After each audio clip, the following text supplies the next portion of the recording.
South ఇండియాలోని అతి తక్కువ ధరలకి రత్నాలనందించే ఏకైక సంస్థ 6JVR.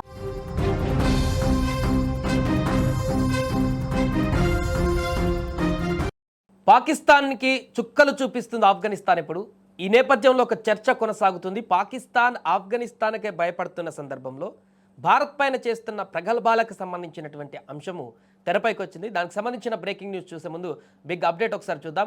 హైదరాబాద్ మొత్తంలో ఉన్నటువంటి బెస్ట్ ప్రాపర్టీస్ అన్నిటినీ ఒకే వేదికపైకి తీసుకువస్తుంది సుమన్ టీవీ. అక్టోబర్ 18, 19వ తేదీన HSCC నోవోటోలో జరిగేటువంటి సుమన్ టీవీ ప్రాపర్టీ ఎక్స్పోలో best flats, villas, open plots Deepavali offers and డిస్కౌంట్స్తో అందుబాటులో ఉంటాయి. మీరు విజిట్ చేసి ప్రతి గంటకి ఒక గోల్డ్ కాయిన్ని గెలుచుకునేటువంటి అవకాశం కూడా ఉంది.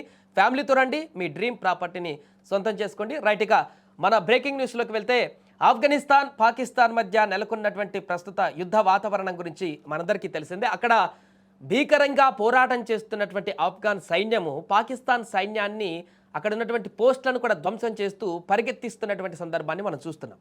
ఈ నేపథ్యంలో పాకిస్తాన్ పూర్తిగా అక్కడ చేతులెత్తేసినట్టుగా కనపడుతుంది. ఎందుకంటే ఆఫ్ఘనిస్తాన్తో నేరుగా యుద్ధ క్షేత్రంలోకి వెళ్ళి మీ అంతు చూస్తామని చెప్పేటువంటి పరిస్థితుల్లోకి అయితే వెళ్ళట్లేదు, డిఫెన్స్లోకి వెళ్ళే ప్రయత్నం చేస్తుంది.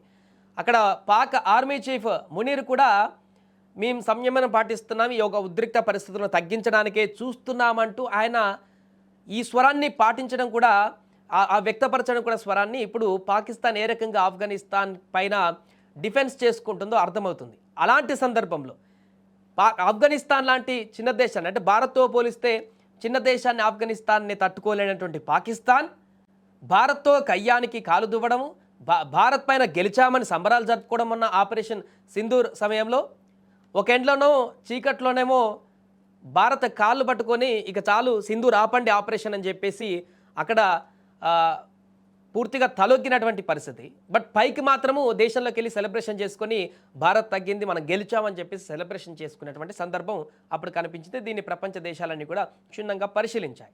సో ఇదే అంశం ఇప్పుడు మరొకసారి చర్చనీయాంశంగా మారింది. ఆఫ్ఘనిస్తాన్నే డీల్ చేయలేనటువంటి పాకిస్తాన్, ఆఫ్ఘనిస్తాన్నే కట్టడి చేయలేనటువంటి పాకిస్తాన్, ఆఫ్ఘనిస్తాన్ సైన్యంతోనే పోరాటం చేయలేనటువంటి పాకిస్తాన్, పూర్తిగా పాకిస్తాన్ సైన్యంలో సగం కూడా ఉండదు. ఆఫ్ఘనిస్తాన్ సైన్యం చాలా తక్కువ, వాళ్ళ మ్యాన్ పవర్ వీళ్ళతో పోలిస్తే. కానీ వారు చేస్తున్న యుద్ధం ముందు పూర్తిగా బెంబేలెత్తిపోతున్నారు పాకిస్తాన్ సైన్యం కూడా. పాకిస్తాన్ ప్రభుత్వం కూడా ఎందుకులే అని చెప్పేసి ఆచితూచి వ్యవహరిస్తుందంటే అర్థం చేసుకోవచ్చు పాకిస్తాన్ పరిస్థితి ఏంటో అనేది.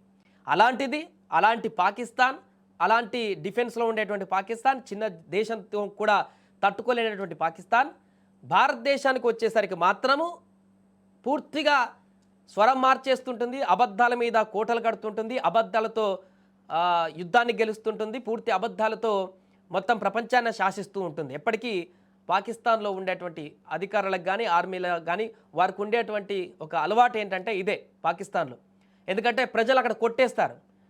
శ్రీలంకలో కానీ నేపాల్లో కానీ ఏ విధంగా అయితే అక్కడ ఉన్నటువంటి ప్రభుత్వ అధికారులను, పూర్తిగా ప్రధానులను, అధ్యక్షులను దేశం నుంచే వెళ్ళిపోయేలాగా తరిమి కొట్టారో ఆ రకమైనటువంటి పరిస్థితి పాకిస్తాన్లో కూడా వస్తుంది. ఎందుకంటే ప్రజలకు అసలు విషయం తెలిస్తే భారత్ కాళ్ళు పట్టుకుంది, పాకిస్తాన్ సింధూర్ ఆపేసేయండి అని చెప్పేసి సరెండర్ అయింది పాకిస్తాన్ ప్రభుత్వం, ప్రధాని, సైన్యాధ్యక్షుడు అని తెలిస్తే ప్రజలే వాళ్ళను పూర్తిగా తన్ని అక్కడి నుంచి పంపించేటువంటి పరిస్థితి ఉంటుంది ఆ దేశంలో. అందుకనే ఏం చేస్తారంటే ఇక్కడ కాళ్ళు పట్టుకుంటారు, అక్కడికి వెళ్ళి ప్రజల వద్ద మాత్రం లేదు మనం గల్లా పట్టుకున్నాం అని చెప్తారు. ఇది వాళ్ళ బుద్ధి, వాళ్ళ నైజం అట్లనే ఉంటుందన్నమాట. కాబట్టి ఇప్పుడు ఆఫ్ఘనిస్తాన్తో డీల్ సందర్భంలో, ఎందుకంటే ఇది ప్రపంచానందరికీ కూడా తెలుసు, ఆఫ్ఘనిస్తాన్ మీద ఇప్పుడు మేము గెలిచాం సో అండ్ సో అని చెప్పి చెప్పుకోవడానికి లేదు.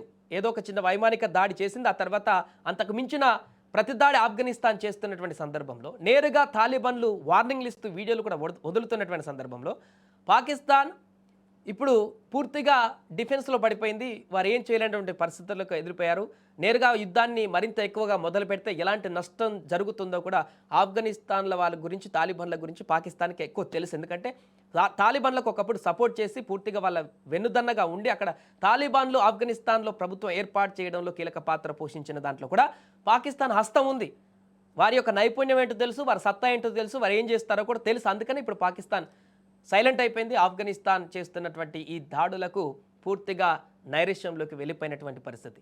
అలాంటిది భారత్ మీద ఇప్పుడు ఆ పాకిస్తాన్ చేసేటువంటి ప్రగల్భాలు కానీ, పాకిస్తాన్ భారత్ను ఓడిస్తామంటూ చెప్పేటువంటి మాటలు కానీ, వీటన్నిటిపైన ఇప్పుడు సోషల్ మీడియాలో చర్చ నడుస్తుంది. కనీసం చిన్న ఆఫ్ఘనిస్తాన్ డీల్ చేయలేనటువంటి మీరు, ఆఫ్ఘనిస్తాన్ సైన్యంతోనే పోరాటం చేయలేనటువంటి మీరు పదే పదే భారత్ పైన చేస్తున్నటువంటి మాటలను ఇకనైనా కట్టిపెట్టండి.